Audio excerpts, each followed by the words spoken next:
Hello and welcome to this week's preview show ahead of the midweek game against Derby County. I'm delighted to say I'm joined by Head of Goalkeeping, Paul Clements, and of course, Stephen Chicken from the Huddersfield Examiner. You both okay? Good, thank you. Very good, thank you. Excellent. Clem, firstly with you, thank you for joining us. It seems timely ahead of Derby County to talk about Ben Hamer. Obviously, he was on loan at Derby last year. Firstly, on that, tell us how important you think that loan move was for him, just to get those games under his belt. I think when he joined the club, we were looking for someone with, firstly, who was a free transfer. Secondly, who was British. Thirdly, who was a good character, which he is, and who had Premier League experience. Obviously, we were in the division at the time, and Ben fit the bill really. And we were very aware when he came in that he hadn't played a lot of football. He'd been number 2 to Schmeichel for a long time, and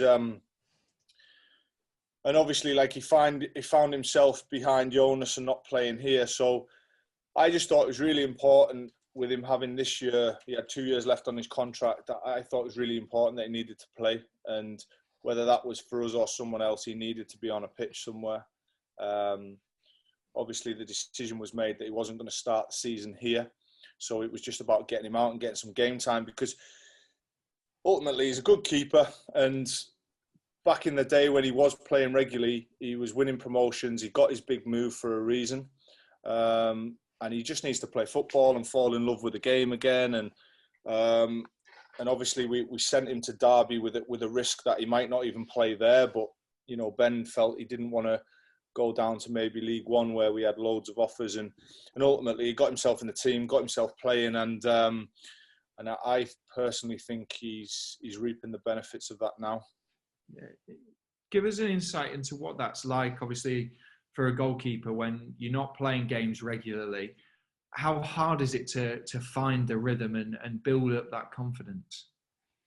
I think for me it's always the split second decisions that are hard to replicate in training. So that one where the ball gets driven in behind and it's do I come or do I stay, with everything coming at you and going on in your surroundings. And they're the moments. I mean, obviously Joel's come into the club and we've got him in as many games as we can. And he's saying to me, you know, in the early part of that, there was a few loose passes and he was just like, I thought it was on, but now I realise it's not on. And it's just them decisions. You can keep the keepers sharp and you can replicate. I mean, I'd like to think my training sessions are realistic to situations, but you know, your 11v11s when it counts. And you know, I think obviously we do that in training, but maybe once a week. And you know, they're harder to come by when the games are coming thick and fast like now. So as the sub keeper, it's really difficult. And of course, every time you come on the pitch, like you're wanting to impress because you want to hold the position. Yeah. And it's just a real difficult situation to be in for any keeper in any division at any club. You know, you need to play. You need to play. Yeah, and Steve, obviously Ben hasn't had the easiest time here at Huddersfield Town. Obviously, like Clem said, to go on loan to Derby, to fight for that number 1 spot when Keller Roos was obviously their permanent number 1 at that moment in time. It says a lot about his character, doesn't it, to want to find his feet again at this level? Yeah, I think so. As Clem alluded to, I think it felt like a change of scenery was what he needed, because there are a few games sort of that he played towards the end of the Premier League, the second season in the Premier League, where he made a couple of mistakes. I think he'd admit that, and the fans really got on his back, which you can understand. And I think there was a sort of the relationship between him and the fans just wasn't quite there. And I think some people would have been quite sceptical when he came back. Well, we know that people were quite sceptical when he came back in at the start of this season as to whether he was going to be able to step back up because of those performances. But to be fair, he's put in some really good showings. I thought he was particularly good against Nottingham Forest, but also against Swansea at the weekend as well. And I think probably the first couple of games, we've said it on our podcast before, but I think maybe playing behind closed doors was probably of benefit to him because he didn't have the crowd on his back, which I think they would have been otherwise. And you can see he's starting to build that confidence back up. And I don't think anyone would question him being the number one at this point. How impressed have you been, Clem, with his start to this season? I think at the start I was a bit frustrated, as daft as it sounds, because I know what he can do on the training pitch. I see it day in, day out, and I think it was just mentally not there around the games. I think he admitted that in his interview after the Forest game, and basically after the Rochdale game, after the cup game, me and him had a heart to heart. We had some harsh words, and we said, look, what have you got to lose? Everyone expects us to be on the wrong side of the results against the three starting games we had in Norwich, Brentford and Forest. The fans are on your back, as Steve alluded to. What have you got to lose? You're going to get loads to do. Go and play. Go and show them what you can do. And I think he's done that. I mean, I personally think he made a massive save in the first half against Brentford to keep us in the game. And I think he's continued that every game since. He's made a big save to keep us in the game. And obviously, Forest, we went on to win the game. And again, at Swansea and, at Rotherham, I seen a couple of bits questioning him about it, but ultimately it's come through people's legs. It's spinning all over. He's covering his near side of the post. We'll take that. He's the most honest guy you'll ever meet. And he's the first to go, Clem, that was me. And I'm almost trying to get him not to be as critical of himself and show him everything that he's done well, because he's played well. And, he's in a good place at the minute. He's got momentum. He's playing. And, I'm looking forward to him continuing that, really. The interview that you mentioned there, Steve, you could probably give a better opinion on this, but it was quite refreshing, wasn't it? Refreshingly honest. And it shines through his character. He admitted that he had a difficult time at the club, and he knows he's got a long way to go to win the backing of the fans back. For a supporter listening to that must be really good to hear, really refreshing, like I said. Yeah, I think people sometimes get in the habit of thinking that players aren't aware of the criticisms of them, or that they don't care, or, whatever else it might be. And I think every player knows when they've had a bad game or when they've made a mistake, and they'll hold their hands up to it. And it's a cliche, but it is about how you bounce back from those mistakes and how you deal with it, because you don't get to this level as a professional footballer unless you've got a lot of talent and you've got something about you. So, particularly at the after the career that he's had, as Clem's alluded to. So it was obvious that it was there, and I think it was a case of getting it back out of him.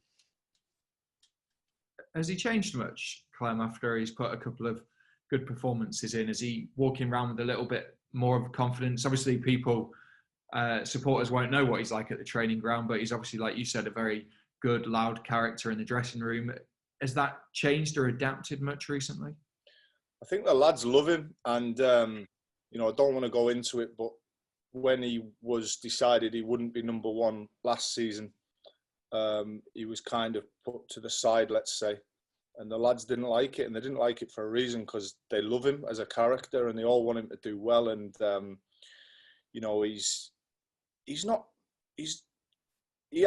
think he's one of them where he tries to front, he knows his role in the dressing room. He's an important lad. And, when the lads are down, he's the one picking them up, and, someone's got to pick him up, and that's part of my role. And I think around the training ground, no, he hasn't changed, but let's say in one-to-ones with me and him, we've had some good chats, and we're just getting the Ben Hamer that we all know at the training ground. You know him, I know him, but we just want that Ben Hamer on the pitch. And I think Steve's right. I think the way we play at the minute, the way we play out, it's risky at times, and we're asking Ben to make risky passes as staff. So, for example, the one at Brentford where he tries to slot it through to Bakuna, you can clearly see Carlos going play. He plays it. If that goes in the back of the net, Ben gets the brunt of that. We're we're saying to him, no, we'll take that. That's us. We'll take that. You go and play your game and keep us in games like you've been doing. And he's in probably Swansea, not his best game with the ball, but you know, he's made some key passes for us as well as key saves. So yeah, he's in a good place, and he's just a great character, and that's why we all love him at the club. It's important, you know, especially when you've got young players like we're doing. He's been brilliant with the young keepers with me. I think we've asked him to be for himself as well, to start coaching them as well, start helping me coach, because you know, he's then got to set the standards in training to show them how it's done. And, you know, it takes his focus off, not that I want to take a focus off him, but it gives him something else on a day to get out of bed for. And he's been great. He's been great. And do you know what he is as well? He's brilliant when he's not in the team. And that is a credit to him. You know, it's so easy to be a good lad when you're in the team, but we've seen him here, not in the team, and he's such a great guy. I can't speak highly enough of him. The distribution point's really interesting, isn't it, Steve? Because we've spoke in the past about Ben's distribution when things have gone well and things haven't gone well. Yeah, I think his kicking out of his hands is probably better than his kicking off the floor from what we've seen so far. But as Clem says, it's a different style. I think everyone's adapting to it. We've seen a few players have made a couple of hospital passes this season. You know, Josh Carone was lucky to get away with one against Swansea. Obviously, Richard Stearman had the mistake against Norwich that ultimately cost the point. And it's going to happen when you're playing a possession-based system and you're expecting the defenders and the goalkeeper to play out from the back. And that is every tactical system and every style of play has its advantages and disadvantages, and this is one potential disadvantage. And you know, the coaches, I would imagine, and Carlos will accept that to a certain extent. It's about how often it happens. We talked a bit about Camille Grabara last year on a similar point when he had a run where he made a couple of mistakes in the space of a few games, and you expect a goalkeeper to maybe make sort of 3 to 6 errors that might lead to goals over the season. That would be in the Championship about par, and it sounds like a lot, and when it costs you points, it's obviously quite upsetting, and you just have to hope that they come at moments where where you're already 3-0 up and it ends up not mattering. Yeah, absolutely. And Steve, when you look at the goalkeeping department, obviously Ben Hamer, Joel Pereira, Ryan Schofield, who's just coming back from an injury, and Jacob Chapman, who was on the bench as well. There's good depth there and a good range of ages as well.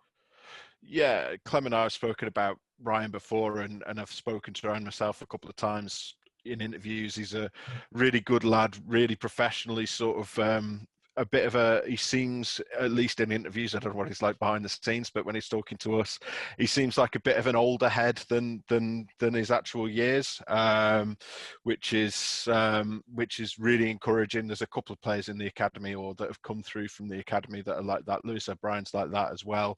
Again, at least with us. So. And I know that he's really highly rated by the club, and he's potentially seen as being a long-term number one. Clement, you must really enjoy having, like we said, that goalkeeping department. I didn't mention Nick Bilakapic as well, who's obviously been involved in a match day squad. You bring a lot of the young lads, don't you, onto a match day just to give them that feel? Yeah, there's obviously Gio and Mikey in there as well, and yeah. I think the reason I take them on a match day, I mean, it's a bit different at the minute without the crowd, but it's amazing when they come out and, you know, all the fans are clapping and stuff, how many of them freeze for the first time. You know, it's like, oof, God. And I just think the more times you put them in that environment, that when they're called upon, for example, when we needed Ryan at middlesbroughlastminute.com, he's just done it before. So, you know, I try and bring them as much as I can for that reason. Obviously, we took Chappers to Swansea because, one, we trust him, and secondly, I felt it was more beneficial for Ryan with his rehab to stay here and do 2 sessions rather than sit on a bus. Chappers ends up on the bench. you know, Ben gets clattered in the first 15 minutes. I look back, and Chappers is like, yeah, I'm ready. So, you know, it's we can't have, because of the club situation and where we are, we can't have 3-4 senior goalkeepers. We have to rely on youth. And you know, I've just literally come off the grass now with Ryan, Gio. Joel had a little fitness test, and Chappers, and you know, we've got some good young keepers, and like we said right at the start, they just need game time. So it's hard. You know, everybody wants to play, but obviously if we can keep throwing them out on loan and getting them back, and you never know where they'll go in the future. But at the minute, they're all working hard and bouncing off each other, and it looks bright. Yeah, it's really fantastic to hear. Since Carlos Corberán came into the building, obviously the emphasis, like we alluded to earlier, is to play out from the back with the keepers more. Has anything else particularly changed in terms of the style that Carlos wants from his keepers, Clem? I think it's really easy for me with the keepers, honestly, because you know, I met Carlos, and obviously, like, I think people forget that Lee Bromby's had a massive part in this as well. Like, me and Broms have worked together for years, and you know, we've got a similar way of thinking, as that's the reason he brought Carlos in. And it's really easy for me. I know what he wants.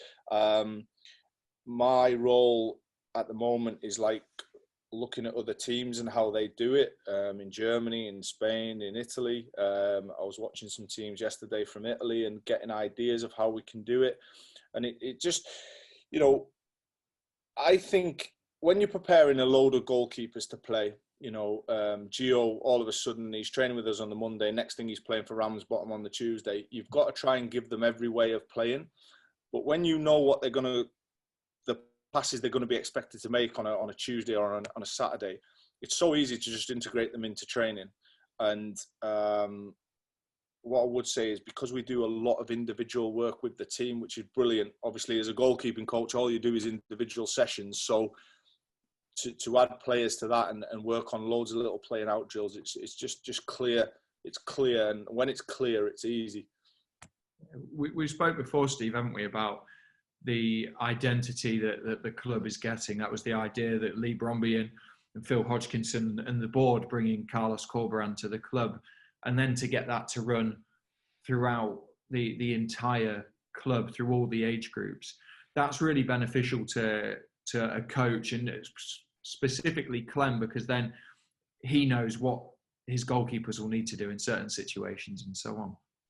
Yeah, and every position, really, you know, every player is coming through playing a similar system, and they've got that sort of, as you say, that consistency from playing in the academy through to playing in the B team, where they're actually playing with some of the more senior players who have played first team championship football, and then sort of into the first team. So the idea is that, you know, you're not suddenly throwing someone in and they're playing a style of football they've never played before, or playing with players that they've never seen before. They'll be on the training pitch together with those people, and that's part of the reason for the switch to the B team as well. So it makes sense, and I think having that pathway as well, from what Phil and Lee said in that interview, they say that it's helped the club acquire a few young players that they otherwise might not have got, because young players look at the fact that you know, likes of D'Amico Dehaney and Jaden Brown and even Lewis, to be honest, have got a chance in the first team, and that there is an opportunity for them if there's, I mean, Romani as well against Forest, if there's a couple of injuries or there's an illness, that Town are going to back them to play rather than panicking and going and buying someone for the sake of covering for 3 games. So that's the idea, and hopefully, I mean, I think we've seen some early signs that it's starting to pay off, and hopefully that'll continue happening. Yeah, obviously Derby County this evening. Clem, what do you expect from them? What do you think your keepers will face? Not Wayne Rooney, by the sounds of it.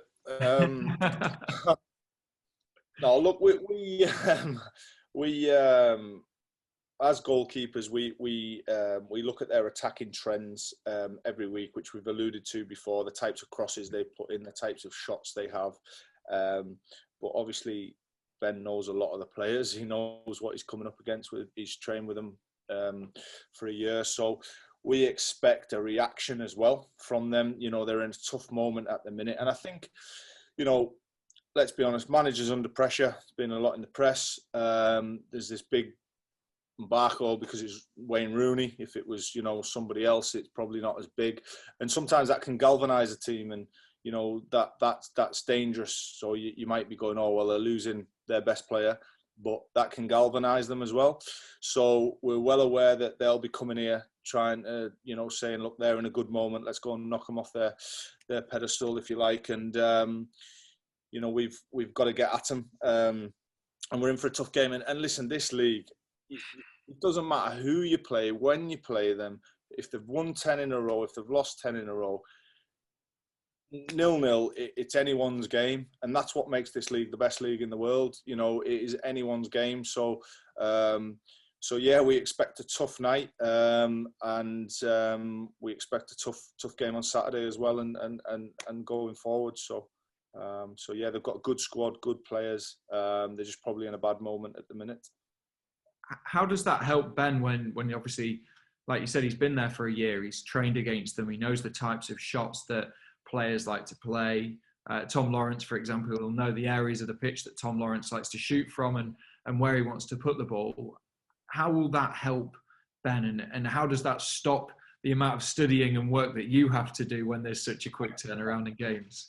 I think it's you know, you play against players regularly, you know. So for example, the penalty that scored, we know Ayew was going to do that. We prepared for it. We said wait as long as you can, which he did. But you know, we played Norwich with Dowell in midfield, and you know, some of the coaching staff are screaming for Ben to get a higher position. And he's going no, because he knows Dowell will try and do him, because he's seen him do it in training. So it does give him an insight to players. I personally, I think it brings a little bit more out of you when you're playing against people, you know. I think he's just got to approach it in the same way he's approached the last game, not get overhyped because it's Derby. You know, it'd be the same for Dwayne playing against us. Not get overhyped and get yourself in the red card or whatever. Try and keep your head. But yeah, of course, the managers had him in his room and, you know, asked him about certain players. And, you know, when you're showing Ben the free kick takers and little trends in his, of course, he knows it already. And it does make life a little easier. You know, he's looking forward to it. He's got a point to prove. And that's what I like about my goalkeeping group. Ben's got a point to prove. Joel's got a point to prove. Ryan's got a point to prove. You know, and obviously he did well at Derby last year. He did very well. He made a couple of mistakes towards the end. He lost his place. He got it back.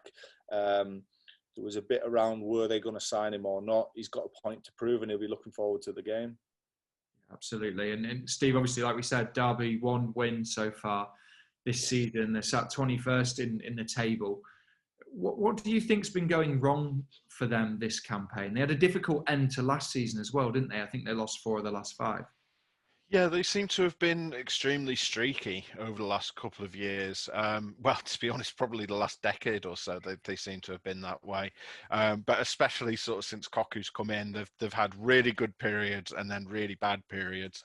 And it seems like they're in a bit of a bad period at the moment. But of course, you know, a good period can start at any time. And, you know, a few weeks ago, we'd have been saying that Town went off to a winning start and, you know, had lost all their games. So, it's no cause for complacency, but I mean, I've not been paying too close attention to them this season because obviously I'm at all the Town games, so it's you know, it's not like I've been at a load of Derby games, so I couldn't say for sure, to be perfectly honest with you, but yeah, it's obviously not a great start for them. They're always a club that are looking to get promoted. The fans have been desperate to get back to the Premier League for so long now, and they've come so close on multiple occasions, and they'll be very, very keen to get back to winning ways as soon as possible. Yeah, 100%. And obviously for them as well, I think Carlos put it well in the press conference yesterday. He said that sometimes in a league season, your position in the table doesn't necessarily match up with the level that you've got in your squad in terms of the players they've got, because the depth that they have and some of the exciting young players they've got as well, they are still a formidable outfit, aren't they? Yeah, you can't take any game for granted in the Championship, which is again another cliche, but you know it's true. And you know, Koku's had this team together. You know, he's in his sort of second season with them now, and they're a reasonably sort of stable unit. So they know what they need to do. It's just getting it back out of them, I think, is what he'll be looking for. Yeah. And Clem, obviously, on the flip side for Huddersfield Town, 7 points from the last 3 games. I think one thing that was most noticeable for me, obviously sat in the stands, and for supporters that saw some of the videos that we put out on social media and YouTube, there seems to be more of a togetherness in the squad. Obviously, you're really close to that. Can you shine some light on how close you think the group is and what you think's kind of brought them closer together? I think, to be honest with you, I think, you know, with the new style of play and a new way of training, everybody can have doubts, and everyone can have a bit of like, if you're a player, am I going to be part of this? Is it going to work for me? And it hasn't mattered whether you're a senior player who's being perceived as can't run anymore or whatever, or you're a young player who's being perceived as you can't play at this level. Everyone gets a chance if you train hard. If you train hard and do well, you'll play. So when you've got that, you've got lads fighting to play because they want to play, and naturally, you know, because the way we play and the work we put in, the lads just want it. You know, we're absolutely delighted with the points we've got so far. I think the first win was massive for us, massive, because it just gives everyone that, you know, you've worked in a short pre-season on trying to get everything across, and you know, it just gives that bit of belief. And since that win, we've just kicked on, and yeah, you know, I think, as daft as it sounds, you know, like the singing at the hotel, the noise has gone up, the band has gone up, it's been difficult around the training ground because we've been in the training ground, out the training ground. It looks like Glastonbury on the AstroTurf with all the tents in different rooms, and it's just brought us all together, and it's just been a laugh. It's just enjoyable to come to work, and you know, players do enjoy working hard, especially when you get the rewards for it. And you know, we know, like, you look at the Derby squad, we know that there's other teams in this league with much bigger, better squads than us, but we're going to give them a game because we're going to absolutely run and graft and hound them. And you know, it reminds me of what we used to be, you know, when we went up and when we stayed up, and you know, we've got a bit of that back, and it's pleasing. You know, it's exciting to be at the club, and you know me, I love this club, and I want it to do well, and it's in a good place, and we're just looking forward to the game tonight. We're not fearing anyone, you know, and I'm sure no one's fearing us, but we're not fearing anyone. We're you know, and you know, maybe Premier League 2, you can have a bit of that, like, we've got to go to Tottenham, you know, on the back of 3 bad results, and it's difficult. Whereas in this league, you just go with no fear, and like I say, it's just it's intense at work. It's hard. It's long, but it's enjoyable, and the lads are laughing, which is good. It's good to see. I think it's really noticeable, Steve, isn't it? I think one moment that summed it up for us, obviously, was the Juninho, Bacuna, Isaac and Benza grabbing Josh after the game. But earlier than that as well, when we won a throw-in just before the final whistle went, and Harry Toffolo like punched the air as if to say, we've done it, all this hard work is paying off. You can see the players, how much it means to them, how much they care, but also how much they're enjoying it, smiles on their faces. Massively. I mean, when on this preview show before, both Harry Toffler and Fraser Campbell separately have talked about how good it is to do the work in training throughout the week and then get to Saturday and see it happening on the pitch. And it sounds like an obvious thing to say, and it sounds like something you should be seeing every week. But the fact that they both commented on it, it's like they're obviously sort of been a bit pleasantly surprised at how much it's translating over and how much they're getting out of it. And I think that's such a virtuous cycle to get into, because then it must be hard to go in if you feel like you're not getting results and just be like, another day and we don't even know if this is going to do anything. Whereas if you feel like all the work you've done so far has really helped you, you're more likely to want to go and do more. It's the same in any profession, really. So I think that's really encouraging. And the other thing, sorry, go on. Sorry, Matt, I'll just to allude to what you say there. If you're a defender, in a game, you're going to head some balls and you're going to be running back to your own goal and clearing some balls, and you're going to be defending 1v1. And as a goalkeeping coach, I try and put on realistic sessions, if punching when you're getting pushed in your back and, balls whipped across your front. And that's what training should be. It should be what the game is. And you see it too many times where you come in, you play five-a-side. You don't play five-a-side on a Saturday. So Lee Bromby has come in and he wants training to look like a football match individually. And, the training's been excellent. I've got to say it's been excellent. And like you say, the lads enjoy it, because whatever they're doing during the week, when it happens on it, when they make a tackle, they're enjoying it because they know they've worked for it all week. And that's what being a footballer is about. It's about getting on the grass and enjoying it, and you can see it, and I think it's been excellent so far. And it's Toffs and Fraser and Ben and all the big characters, because they're doing it, the younger lads want to do it. And it's just having that knock-on effect, and it's just, like I say, it's just a good place to be.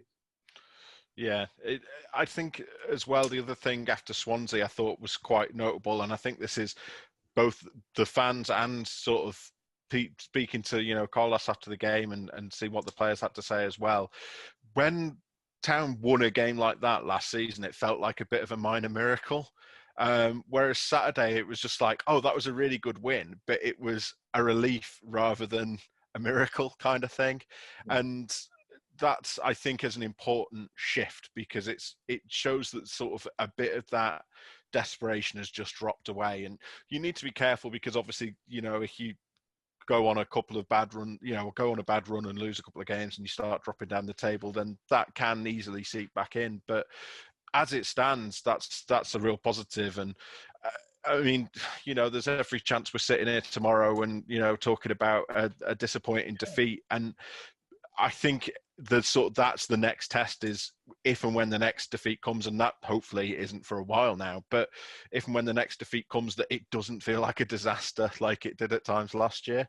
And yeah, I think you can see that confidence and that mentality has just changed a little bit, and that's really encouraging. I think as well, it's the performance, like